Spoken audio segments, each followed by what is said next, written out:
Assalamualaikum warahmatullahi wabarakatuh. Perkenalkan kami dari kelompok 2. Kami akan membahas studi kasus 2. Perkenalkan nama saya Mutia Cantika Muslim. Saya Fajar Kecadidanti. Saya Nazwa Mulidia. Saya Nalfa Safina. Saya Nabila Islami. Baik, izinkan kami menjelaskan jawaban kami terkait studi kasus 2. Nah, pada bagian pertama saya akan menggunakan pendekatan biologis dan pencarian titik temu. Langkah pertama yang saya ambil adalah saya mengumpulkan perwakilan warga untuk berdiskusi. Selain itu, tokoh agama dan tokoh adat, ketua RT dan perwakilan warga. Setelah kami berdiskusi, saya akan mendengarkan pendapat mereka tentang kutukan gaib tanpa menghakimi pendapat mereka. Setelah mendengarkan semua pendapat mereka, saya akan memberikan pendapat saya tentang apa itu kutukan gaib. Setelah itu, saya juga akan memberikan pendapat saya tentang penyakit jika tidak dilakukan fogging. Nah, setelah semua pendapat didengar, saya mencari titik temu bahwa dalam sebuah kepercayaan menjaga kebersihan lingkungan adalah hal yang paling baik dan paling utama dan harus dijaga. Setelah itu saya mengajak warga untuk membersihkan genangan air, membersihkan sampah-sampah di sekitar sungai, membersihkan sampah-sampah di sekitar rumah. Setelah itu saya akan memberikan mereka dukungan untuk mengajukan fogging. Dengan pendekatan ini masyarakat akan merasa lebih dihargai dan lebih didengarkan untuk melakukan fogging, dan masyarakat akan merasa lebih dihormati tanpa memihak kepercayaan tentang kutukan gaib tersebut. Sekian dari saya, dilanjutkan dengan teman saya. Saya melakukan dengan edukasi partisipatif dengan bukti konkret yang dimana saya mengajak para warga untuk melihat secara langsung dengan bersama-sama kegenangan air yang di dalamnya itu terdapat jentik-jentik nyamuk.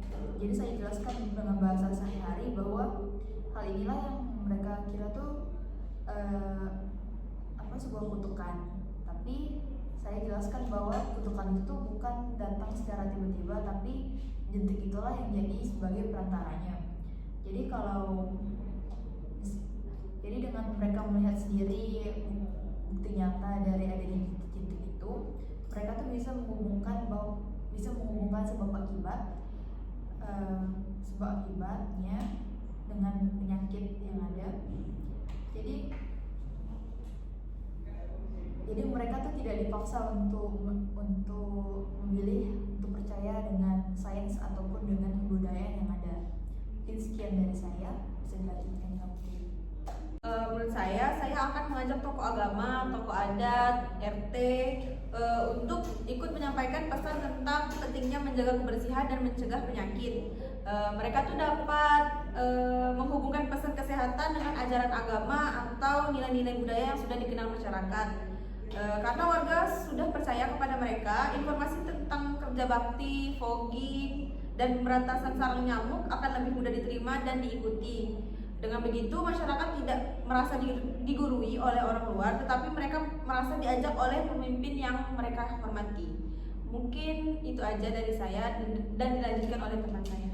Selanjutnya, menyesuaikan waktu dan tata cara tanpa mengubah prosedur ilmiah. Nah, saya bakal tetap menjalani fogging sih dan kerja bakti sesuai dengan aturan medis. Tapi tuh saya atur waktunya, kayak saya nanya dulu warga, kapan nih hari yang dianggap angker, terus kapan sih waktu yang nggak boleh keluar rumah gitu loh.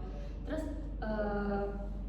foggingnya nanti bisa kita undur atau dimajuin. Terus jangan sampai benturan sama hari yang sakral tadi sih. Nah, saya juga minta petugas fogging tuh biar pakai pakaian yang rapi, senyum, terus ramah ke warga. Terus jangan buru-buru juga. Nah, dengan gitu warga tuh nggak ngerasa keusik, terus kegiatannya tuh tetap berjalan lancar tanpa tambahan sajen atau hal-hal aneh. Selanjutnya akan dilanjutkan dengan Najwa. Kalau saya akan membangun sistem pengawasan berbasis divisi sosial dan data nyata. Jadi itu saya akan membentuk kelompok kecil-kecil yang terdiri dari pemuda-pemuda warga setempat dan ibu-ibu untuk melakukan pemantauan jentik-jentik secara rutin. Akan melihat RT mana yang masih banyak jentiknya dan RT mana yang sudah bersih. Dari hal itu akan diumumkan secara transparan dalam forum arisan, pengajian, dan papan pengumuman desa dengan bahasa yang netral. Saya tidak akan memberikan penghargaan atau hadiah berupa uang, akan tetapi saya akan memberikan penghargaan berupa pengakuan publik seperti piagam yang biasanya akan sering disebut dengan sebutan RT bebas jentik. Jadi itu yang dipasang di gerbang lingkungan karena gengsi sosial di desa ini terbukti lebih bisa mengubah pola pikir masyarakat setempat. Jadi itu seiring berjalan waktu tuh warga tuh akan melihat RT mana yang sering bekerja bakti atau lebih aktif dalam kegiatan kebersihan, maka daerah tersebut akan bersih dari jentik-jentik tanpa harus saya memberikan edukasi yang berdalil mistis. Baik, saya rasa sekian dari kelompok kami.